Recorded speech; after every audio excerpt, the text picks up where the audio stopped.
Praise the lord. కీర్తనలు 46:1 చదువుకుందాం.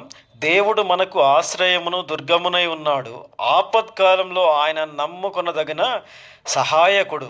Israel ప్రజలందరికీ ఎక్కడ లేని ఆపద గొలియాతు వలన వచ్చింది.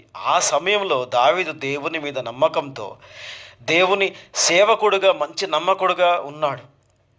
అప్పుడు దేవుడు తన దాసుడైన దావీదును బట్టి గొలియాతును నాశనం చేసి ఇజ్రాయెల్ ప్రజలందరికీ వచ్చిన పెద్ద ఆపద నుండి దేవుడు దావీదు ద్వారా రక్షణ కలగజేశాడు. అలానే మీరు కూడాను దేవుని మీద విశ్వాసంతోనూ, దేవుని మీద నమ్మకంతోనూ, దేవుని మార్గంలోనూ, దేవుని చిత్తంలోనూ, దేవుని వాక్యానుసారంగాను, ప్రార్థన పూర్వకంగా దేవుని చిత్తంలో, దేవుని ఉద్దేశంలో మీరు జీవించండి. మీకు ఏదైనా ఆపద వచ్చినా, ఏదైనా శ్రమ, ఏదైనా కష్టం వచ్చిందనుకోండి, దేవుడు దావీదును రక్షించినట్టు మిమ్మల్ని కూడా ఖచ్చితంగా ఆపత్కాలంలో మిమ్మల్ని దేవుడు